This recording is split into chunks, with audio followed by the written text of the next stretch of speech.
morning. Good morning, Sacramento Center for Spiritual Living. We are the house band because we have joining us Gwen. Woo-hoo. And I can never pronounce your real last name. Pearl. You're going by Pearl. Okay, Yes. This is Gwen Pearl. I'm Ruth Hall, unbeknownst to those of you who know me also as Edna McMahon. This is Cookie Breakbill, Laura Linza, and our fearless leader over there, Sue Casper. And we are going to start this day off with some fun music. Let's go.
you the best music there is? Yeah. Oh my gosh, good morning, good morning. I am lifted up.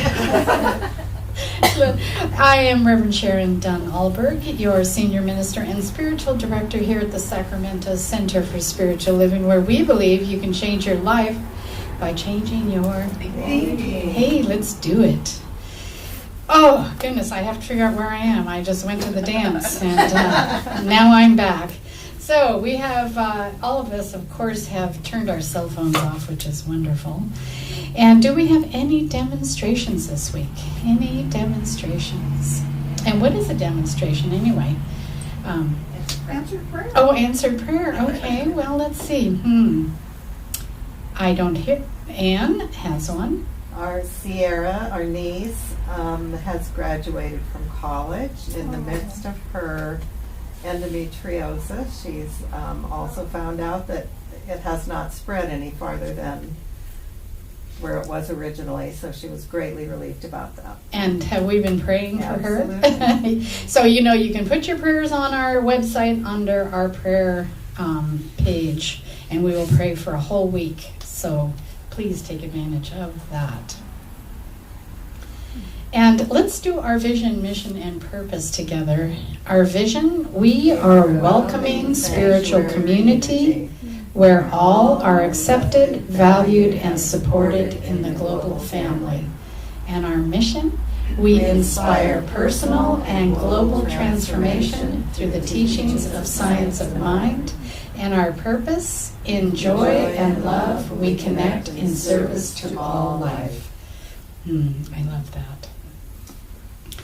And I want to welcome anyone here for the first time. We want to welcome our people who are coming in on YouTube Live. Good morning. And as you know, we have a new flag hanging because next week begins our Memorial Day weekend. So after that, we have Father's Day, 4th of July, and all kinds of other things. So we're celebrating all of our holidays as well as all faith traditions. And here are our readings for today. Dennis Merritt Jones, who is a religious science minister, has written from his book, The Art of Living, to be impeccable in our word is to bring our spoken word and our unspoken intention into alignment so that the inner thought and the outer action are the same, which is pretty much what we're talking about today. So, and then, of course, from Ernest Thompson, who is he but the founder of our teaching and the author of our textbook, The Science of Mind, writes, "The ultimate goal of life does not mean that we shall ever arrive at a spiritual destination where everything remains static and inactive. No, no, no. That which to our present understanding seems an ultimate goal will, when attained, be but the starting point for a new and further evolution." We are ever expanding. And last, from Chris Franken, alignment is a vibration, a movement of energy that feels grounded and enlightened and propels you gracefully forward toward your values. And we heard about values for the last 2 Sundays, and we're going to continue with the theme of the month, which is good to great to grand. Good to great to grand. And it is my pleasure to bring back our girl band for a song called Rainbows in the Dark. And who wrote that? I did. Oh, Who did? Who? Laura. She did. Did you change it?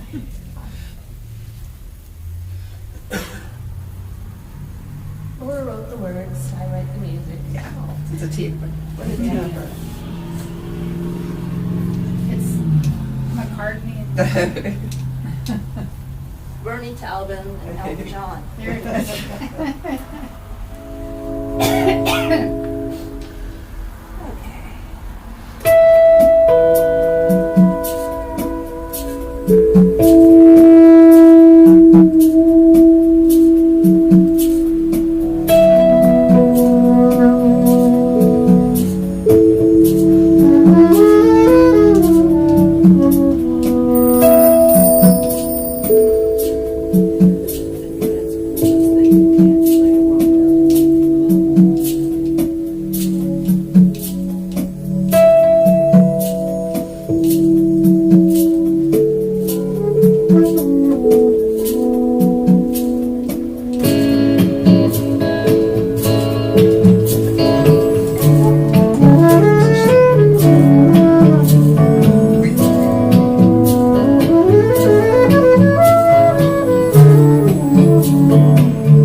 the stars. Ooh, peace amidst the storm.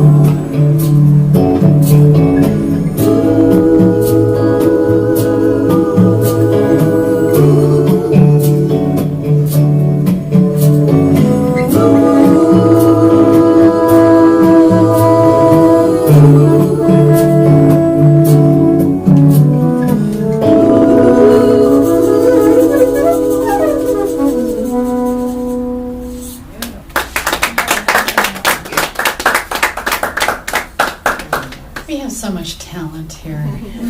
That's wonderful.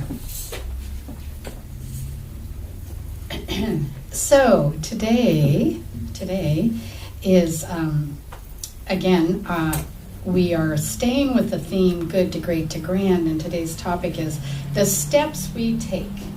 And the steps we take, what we're looking at here is the steps we take to good, to great, to grand. And there are many steps we can take. There are many steps, but the ones we're going to take today are alignment, intention, and activation.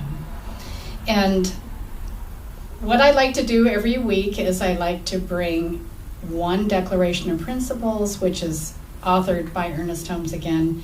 It's what we believe, is what we call it. And I like to bring a principle and a practice. So today's principle is, we believe in the direct revelation of truth through the intuitive and spiritual nature of the individual, and that means all individuals, and that any person who lives in close contact and intact with indwelling God, or you can call it spirit, whatever, may become a revealer of truth.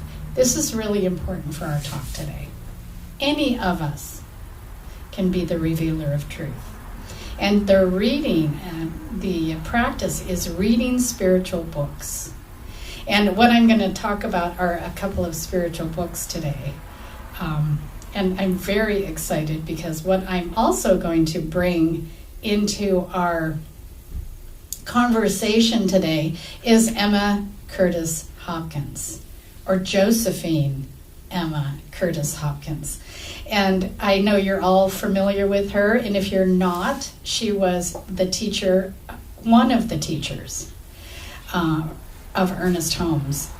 She was also the teacher of many. She was considered the teacher of teachers. How many of you have heard of Emma Curtis Hopkins? Okay, great. Not everybody. So this may be a review for some, and it might be exciting for others. And so to define alignment is a position of agreement or alliance. Now, what that kind of means is, as in what are we agreeing to and what are we aligned with, are our values. What's important to us? The idea of this going from good to great to grand is to be in the discipline of our highest good, be in the discipline of our highest purpose. And I can't tell you anyone who demonstrated that as clearly and effectively and amazingly as Emma Curtis Hopkins. And what's really great about her books is that she writes so that everyone can easily understand how to apply to their lives a way of being. And we as human beings are so busy. Are we busy? Mm-hmm.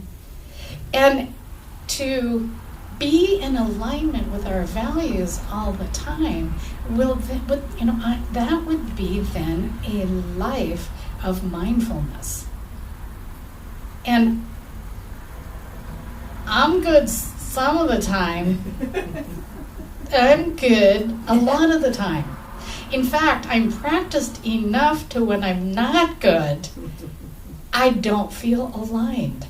I don't feel that happy feeling of harmony that I do when I am aligned with right speech, right action. We've been talking about this.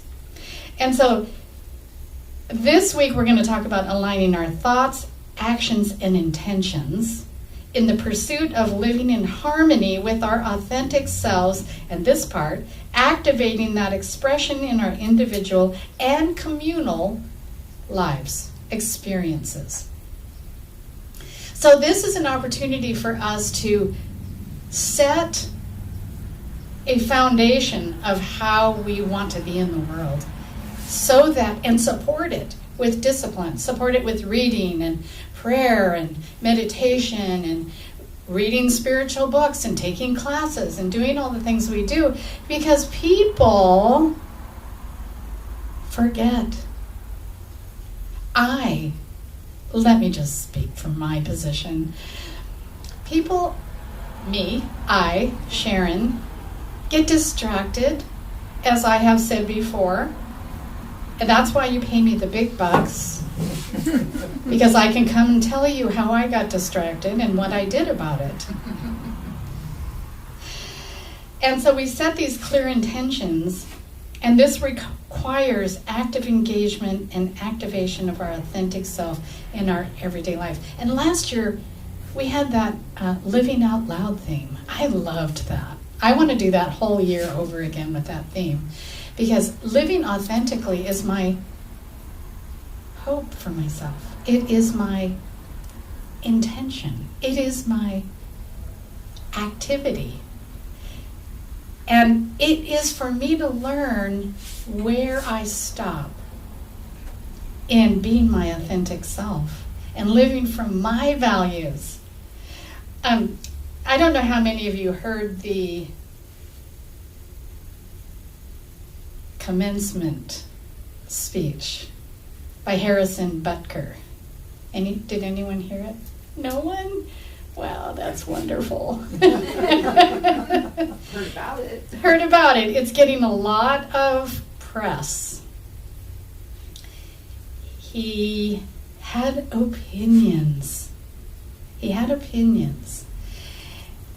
And many people got activated, and not necessarily in a good way. And what I realized is, and what I've realized a lot this week, I've had some experiences to support this, is that he was sharing his opinions for the audience, not with the audience. Do you ever hear somebody that says, you should do, I tell people when they're in a relationship and I'm doing any counseling, YOU is not allowed in the marriage. You don't use you. You use I. I feel this. I need this. My experience was this. And that immediately diffuses the situation and disarms the person you're communicating with. Because there's nothing anyone can do about how I feel. No one can say, well, you can't feel that way. Well, my mother did. My mother did quite often. No, you don't feel that way. I'm like, yes, I do. But you never disagreed with your mother, so I had to do a lot of thinking about, do I feel that way? And the essence of the commencement speech was defining the roles of women. He also had all his opinions about many political issues. And I love that we can have our opinions about things, but it would be lovely, wouldn't it, if we all stuck with, this is how I think it should be.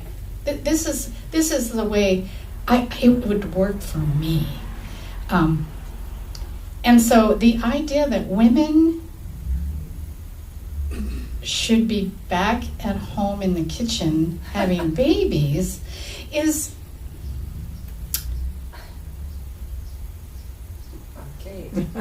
a little offensive for those who,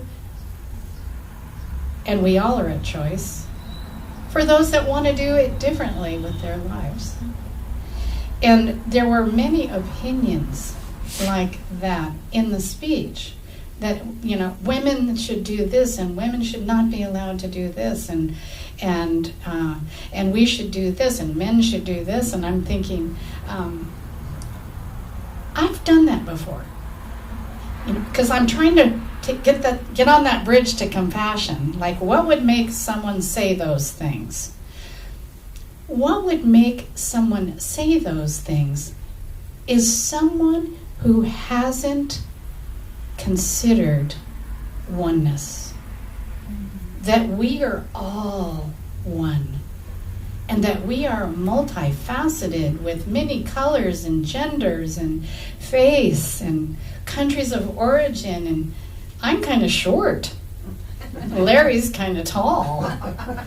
And in that diversity, the way to be inclusive would be to speak from, this is who I am. Which leads me to another little story that I have, that I went to a luncheon this week, which was so wonderful, with the Unity ministers. And I met Rev Kev, who's really kind of famous in our movement because he crosses over to many faith traditions to get in relationship with people. And we had such a rich conversation about storytelling and how I don't really like to be told what to do, and I never have. That was the problem with my mother, I think. You know, they would tell me what to do and what to think, and I would, of course, do the opposite, right? Even if it wasn't, even if I agreed with them, I wasn't going to do it. Because I am an independent thinker, and I like to try on. Well, does this fit for me? Is this good for me? And what I learned from this luncheon was that I could share what it's like for me in this time, in this space of new thought in our movement globally. And everyone there could also share what it's like for them in their organization and everywhere else. We even talked about politics and how do we bring current events to the pulpit. When I want to give people respite from all of the bad news, I can still talk about what's going on in the world in using principle to consider. Like, what if we listen to people more rather than tell them how they should be? What if we found out their story? Don't you feel like you meet a lot of people during the day and you have no idea what they're going through? You have no idea what they do for a living. You have no idea.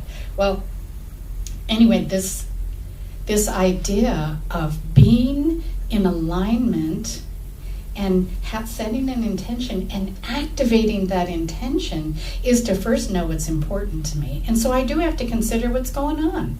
How do I feel about that? And so when I heard his talk,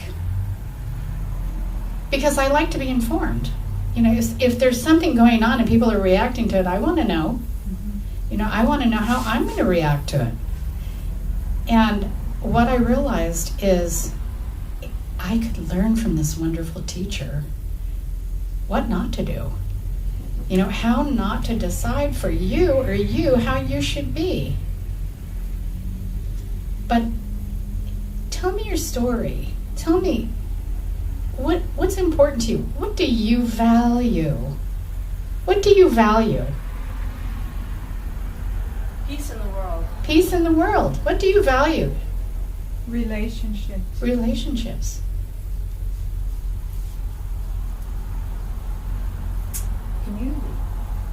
Community. You know, I value many things, but one thing that's coming to me right now, because I'm going to talk about Emma, is I value education. And why do I value education? Because the more I learn about things, the less scared I am of different. Like, I love to study religions, and my favorite thing in seminary was world religions, as I've told you before, because I went, oh my gosh, that's beautiful. That's the same thing we believe. It's just relanguaged a little bit, or a lot. As in Christianity, that is a big stretch, but it is very much part of our tradition. Our teacher, Ernest Holmes, was a scholar who learned from all faiths, from all religions, from science, because we are science, philosophy, and religion, and our religion is love. Our philosophy goes back to the ancient Greeks, and our science is quantum physics. And so it's just so wonderful. And in all of that, we can really look at all people, all sentient beings, and find something in common, because our principles are true for all. Our God principles, they're not principles unless they are true for all. Well, my heavens, if they're true for all, why are we divided? That makes no sense. But if we educate ourselves, if we learn about one another, to me, it brings me out of the dark. I like that, rainbows in the dark. It brings me out of that darkness and into this colorful, oh my gosh, that's a different way of seeing things. And maybe it was easy for me because, of course, I went to high school in Japan, college in Japan, and when I first got there, it was in 1966. I remember I left the Bay Area and they were surfing USA. When I came back, Jimi Hendrix and Janis and they were all gone. I had never even seen a concert. I came back and, there were hippies, and the first time I came back, I just got on a plane and went back because I didn't know where I was. I was just like, I don't know this country. And I went back, and then I came back and settled into learning about my culture and my cultural shock. And it was quite a journey. So anyway, I wanted to talk to you about, now remember, Ernest Holmes was 37 years old when he came to Emma. She had taught Myrtleyn and Charles Fillmore, who started Unity. She taught the teachers who started Divine Science. Ernest Holmes was actually an ordained Divine Science minister. So she taught all of the people that started new thought movements of their own. And they're just a little different flavor. It was really fun to be with Unity folks, Unity ministers, because they're very Jesus Christ centric. They are. We love Jesus as our teacher, and we do definitely, as one of our principles, use the Christ consciousness, and we love all of his teachings, his parables. We just love his message. We aspire to be those messages.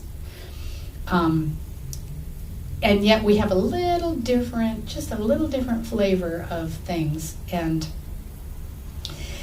it was really interesting to be with them. So he was 37 years old. She had taught so many different people. She was 74, and she died when she was 75. So they only had a year together.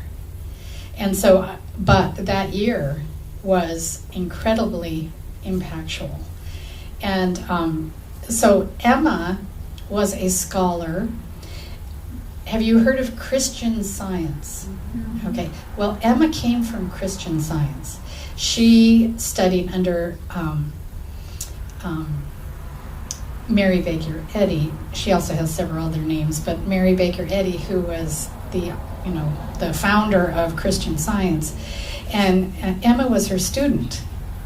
And funny thing, I'm going to wrap around with this commencement speech.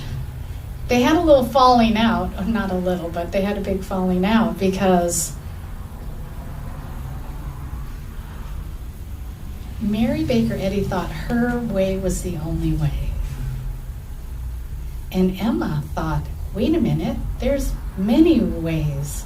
And she loved to read about, she read all the great scriptures. She loved science. She loved to just learn. And Mary Baker Eddy thought she should just read the one book that Mary Baker Eddy wrote and just be that in the world, And so she, that wasn't going to work for Emma. She loved the Bhagavad Gita. Does this sound familiar? Who loves the Bhagavad Gita, Zoroaster, the Greeks, mythologies, philosophies, and so on? And I'm sure she knew about Stoicism, which we've been looking at for the last couple of weeks in our talks on philosophy. And here's another thing. And remember, these were all during the Transcendental era where God was being considered within each of us, connecting each of us, instead of some thing outside of us that we had to fear and pray to and beseech and beg. And also that would punish us. So she didn't believe in sin. She was the one, I think, that taught Ernest Holmes that sin in our teaching is miss the mark, that it's a mistake and that we can fix our mistakes. We can learn from our mistakes. And she, again, Ernest was her last student. And so here's one of the books that Emma wrote, and it's the book we use for our teaching when we teach the class on Emma. And I want to teach Roots, which is about Emma and Emerson and Thomas Troward, the judge, the three big influences of Ernest Holmes. And Emma also was the one who brought in the divine feminine. She, the Holy Trinity, the Father, Son, and the Holy Spirit. She defined the Father as the mind principle and the sonship as the children, us, who are created in the image of, and the Holy Spirit is mother life. The Spirit, the essence, is the mother life. So she brought to us the Mother, Father, God principle, and Ernest writes about that a lot. And again, she was a scholar, so in Scripture she knew also as well, in the Bible I'm talking about, all the references to the feminine. God as the feminine, God as giving birth, God as feminine. And again, she writes so that we can all relate to the mystical life as lay people. It's very comprehensive. This is her other book, The Mental Practice, and this is my favorite. I loved how Ernest describes Emma. Is this informed? Are you getting informed about Emma? I just love her. Always wore a long dress, and there's only like 3 pictures of her, and then there are some illustrations, but they're not close. So there's only really 3 pictures of her. So I think she was very, she was not prideful, I'm thinking. Anyway, this is how he describes her. She was a stately woman who always wore a long dress, an elegant hat, and white gloves. What she said, and this is really my favorite, what she said was it, and that was that. And like some ancient seeress, dispassionate but not cold, she powered it with a conviction so great that it imparted something, a definite impartation. In fact, so great that at times it was almost like a wind, like the psychic breeze, a phenomena familiar to inquirers.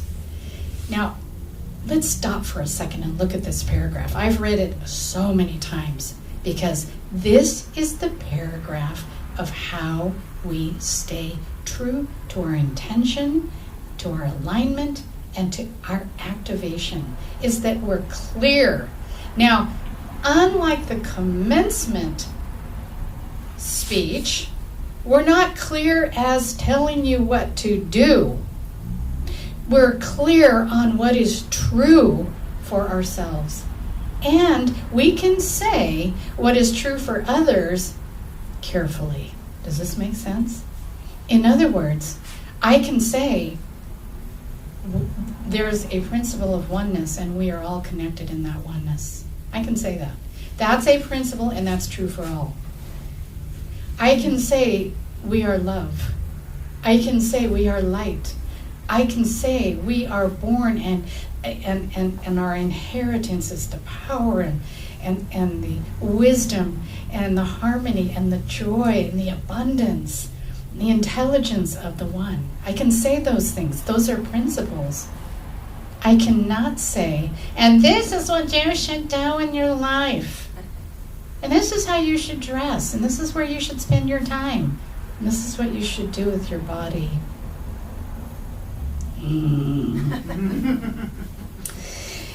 He goes on to say, it was something alive, animated, and inspiring. It was due neither to her words nor to her manner.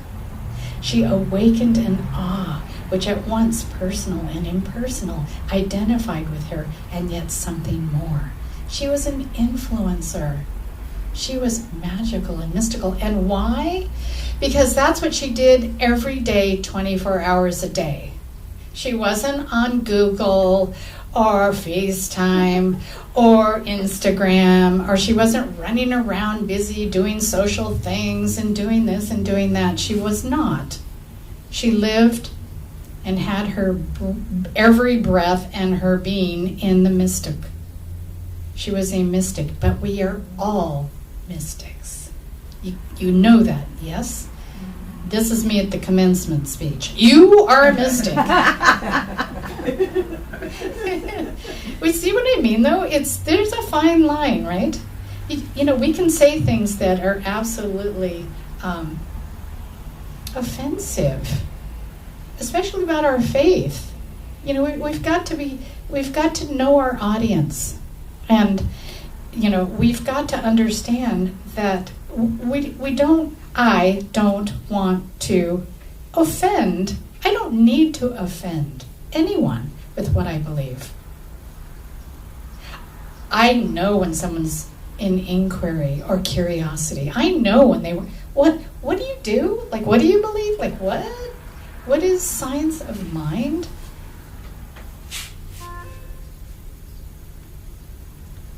Intentions deeply influenced by our values are the seeds from which our thoughts, words, and actions grow. Do we know that when we spend time in negative thinking or self-doubt or self-condemnation, that is causal? That is powerful? Causal meaning it causes something to happen. Our thoughts are very, very important. Now, does that mean that we have to pay attention to every thought that comes into our minds? Well, I hope not, because I would probably end up staying somewhere in an asylum. Because we have so many thoughts. But it is the thoughts we give attention to, that we align with. Even set an intention around. You know, we just don't have the money for that. Even in this center, we've got to be very careful, don't we? Yes. We've got to be so careful to doubt. And we have had enough manifestations, enough demonstrations in this center to know that as we have just come into this building and all the changes we've been able to make so far and all the money that it's cost us to do it and all the surprises that we never expected that have cost us money, we have an intention, a purpose. It is good for all. And guess what? In that, we will have everything we need. And that's the law. And so it is. Amen. Mm-hmm. Amen. And that's the same in our relationships. It's the same in our government. So we can affect things that are going on in the world. And this whole idea of activation is the outpicturing of our own inner work. And so that's why I like learning so much. I like to know. You know, I have Emma's books, and I have so many markers in the books. I have so many little Post-its. It's just full of Post-its. And I open them and I don't remember one thing. I'm like, well, that is amazing. I don't remember that. And so it is somewhere in this beautiful mind of mine. But it doesn't hurt one bit to pull those books back out again and say, what was her thing, and why did she impress Ernest Holmes so much? She impressed him so much because he learned from her and many others that we can literally live a mystical life in our everyday life. And it's all choice. It literally, we're not talking about becoming a saint, which was part of the commencement speech, how to become a saint. This is how you do it. And if you're not doing this, you're not going to get to sainthood. Well, we are all saints. And what Emma taught was not that she knew something we didn't. She just reminded us of who and whose we are, of our birthright, of our genetics, of our inheritance. We were born powerful manifestors. We can get knocked down and we can get back up again by the power of our mind.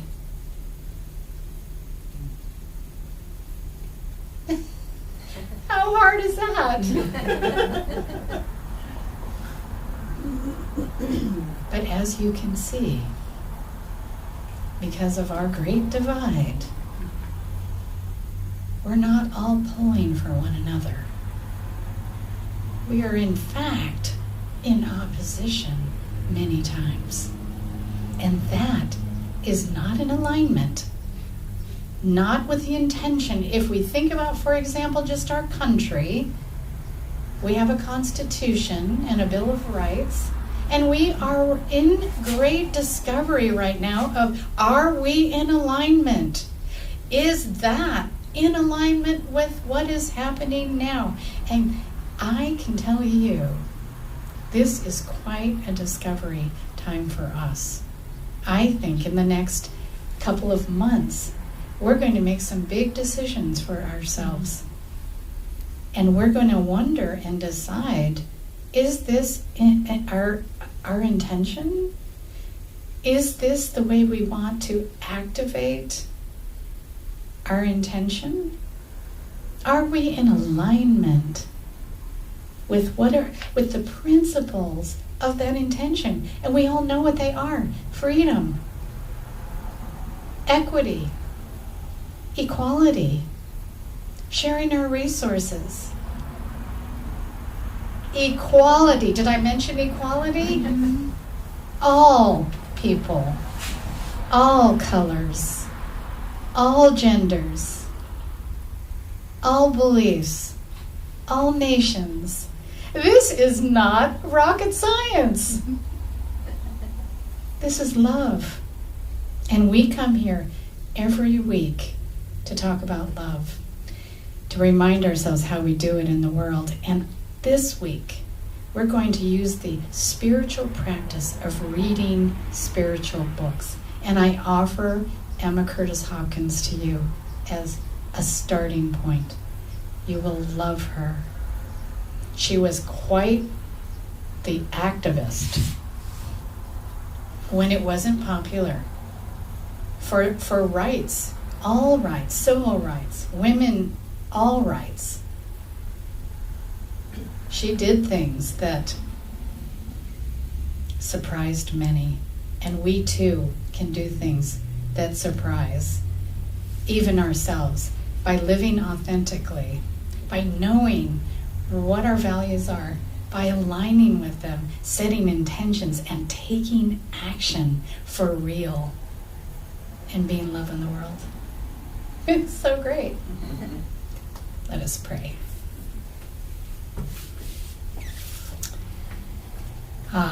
We know that there's a power greater than ourselves, greater. That the Creator creating creation, the Creator of all sentient beings, all life, Even things that don't even look alive are alive. The Creator creating out of itself and yet not pushing itself on its creation. Generous and offering us, sentient beings, free will. The uncertainty principle in quantum physics guarantees us free will. So that this Creator creating creation can create with us.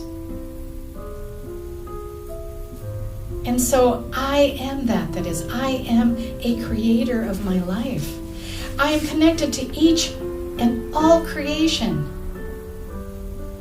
I'm co-creating this life. I am influencing this life. I am standing for something. I am standing for love and light and harmony and peace and joy and abundance.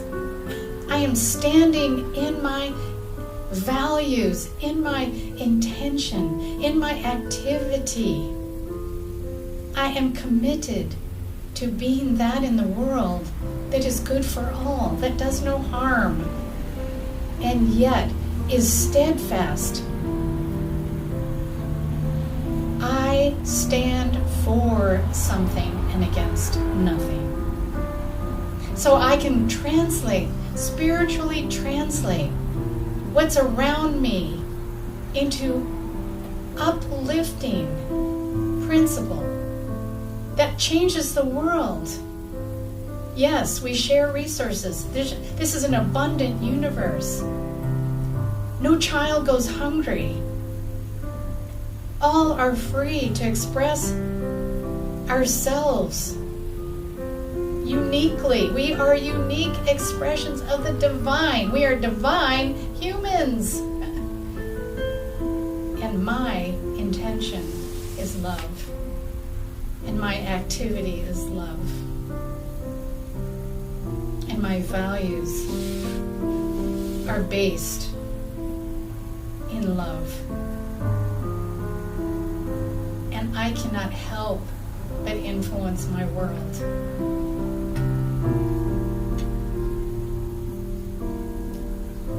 I'm so grateful that this prayer was answered before I spoke my word. Was answered because what I know is known from the mind of God, which is known to all. I have this infinite mind as my mind.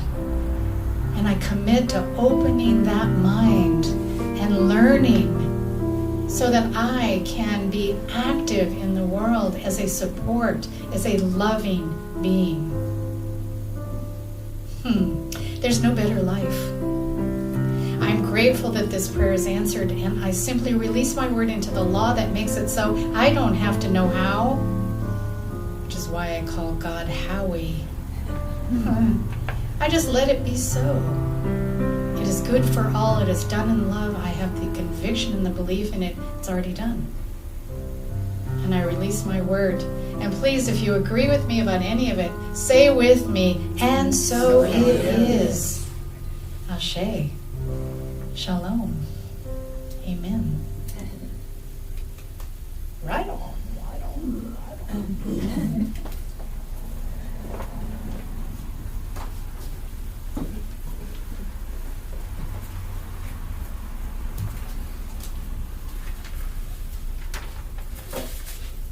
Wow. Yeah. Thank you. Go, Emma. Yes. You know, sometimes history is boring, but you make it very exciting. Thank you. Or should I say Ellen?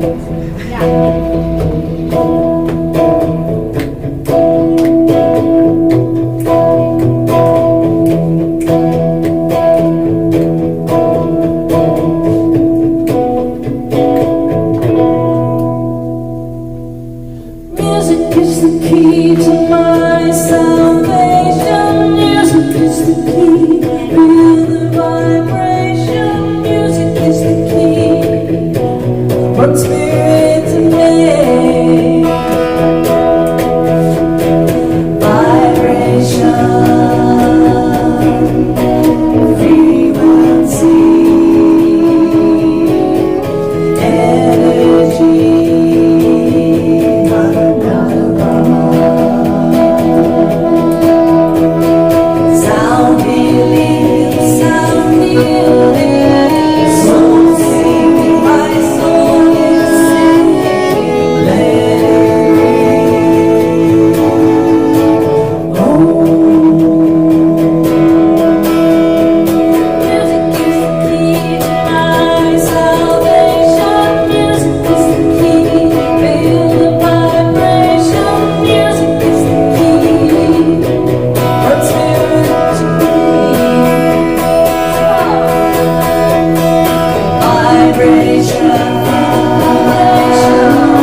So we have some goodies, I think, in the back, do we?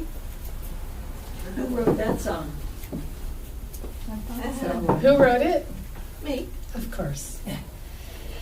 Oh my goodness, we have goodies in the back. We are in abundance. We have an offering time right now, what is an offering time? But it is, we're offering you an opportunity to give. And for those of you online, don't forget, how easy is it to push the button on our website? I believe has a page of its own. The donate button. Edna McMahon, you would always know the answers. Oh my goodness. So we have many ways to give. One is you can mail a check into our new mailbox. Yes, we have an address. We have an address. We have a new building. We're excited. So these slides are always on our website, so you don't have to take notes. Let's do our abundance affirmation together. In consciousness of abundance, I give freely, knowing that I am freely given to. We sing. I am so blessed. I am so blessed. I am so grateful for all that I have. I am so blessed. I am so blessed. I am so grateful. I am so blessed. I am so grateful. I am so blessed. I love that. I could sing that all day. And again, I think I mentioned earlier, we have a prayer request line. You can send your prayers. I know that people that use our prayer line have answered prayer. Not that you wouldn't have answered prayer without using the prayer line, but that's a wonderful way to have prayer all week. And we do want to keep a couple of people in our prayers. It's Debbie's birthday. She's not here today, Reverend Debbie Putnam, because she's a little under the weather.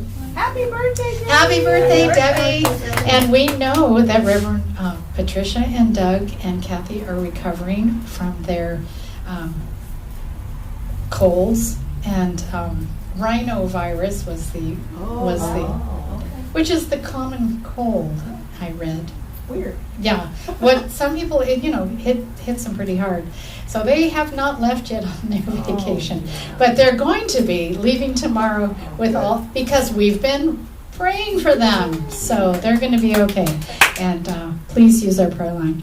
And good news, drum roll, is we are going to have another sale, only this one affords you an opportunity for spring cleaning. Woo! And so we're going to have the sale in the spring, right? And so we can do consignment, which was Sue's idea. Yeah. We can bring our arts and crafts, which could be some of the money goes to you, but some of the money goes to the center. We can sell your rummage. Yes. We can sell things from your attic. We can dust them off and sell those funny things. Lots from our garage is coming. Is that right, Larry? And, of course, household stuff. Again, we can recycle, reduce, reuse, repair, and declutter and donate. I think that's a great idea. So be sure to come on June 15th from 9 to 5. We're going to be out on the parking lot again. We're going to make a ton of money. And if you hear of anybody in the community, I'd like this to be community-wide. Okay? And it so helps us to be able to continue to get ready to move into our new sanctuary. Yes. To pay our lease. And thank you again to those of you who get your tithes in early at the beginning of the month, because that helps us pay our bills. It's wonderful. And pay me. Well, yeah. Because you're still doing that for some reason. Yeah, I know. We keep and I keep coming back every week. So, wow, okay. And we're able to get some groceries. Yes. And what about the song circle, Edna? Today, the third Sunday of every month, we have a song circle after services. So just hang out, come and sing with us. We're learning a new song today, so if you'd like to come and sing, please join us. Sing a song. Okay. Simple to last your whole life long. There we go. Okay. And we have G for G, which is our Gourmets for God. So we are starting our list back there. Larry and I are doing a cruise. We live on a boat. We're doing a cruise.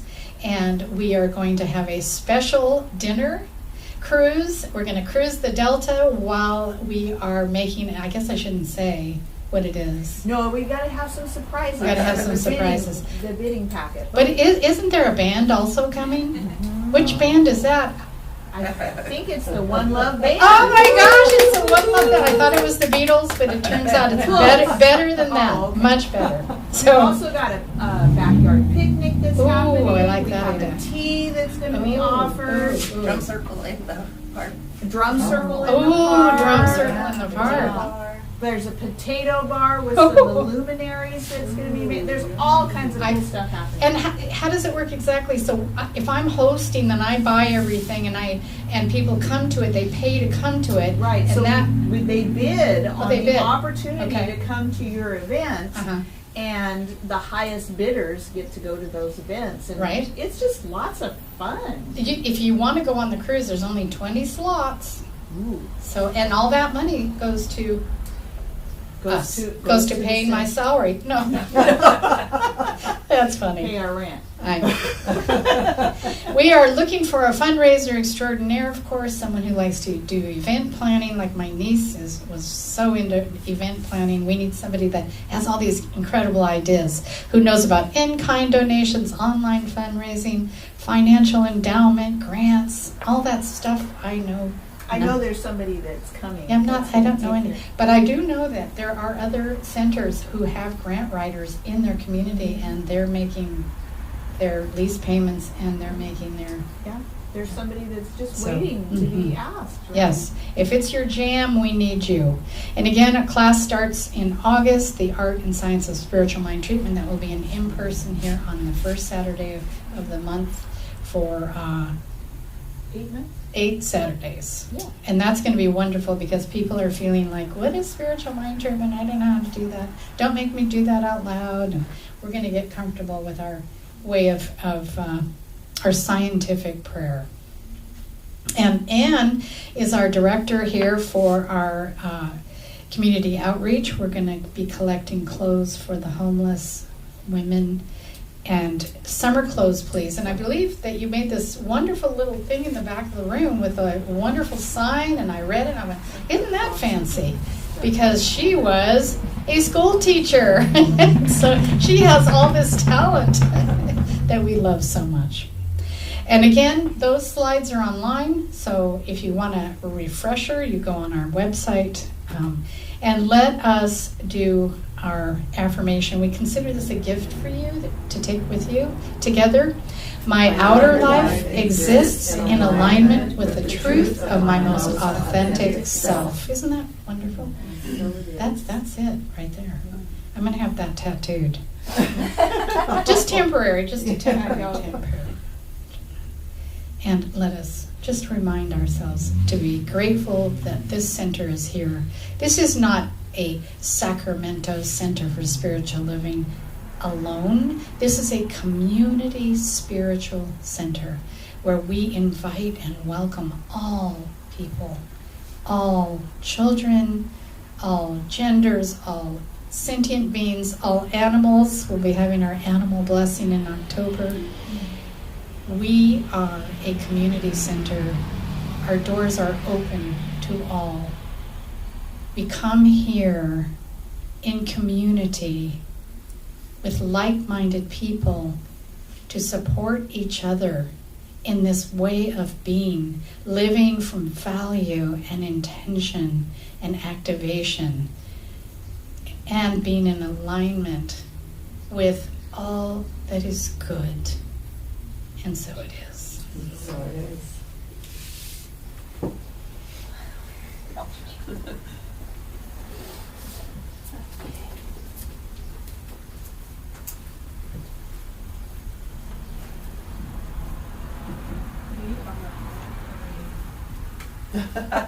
Should be one. A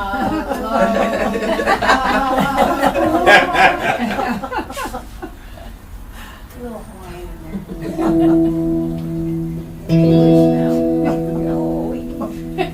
in there.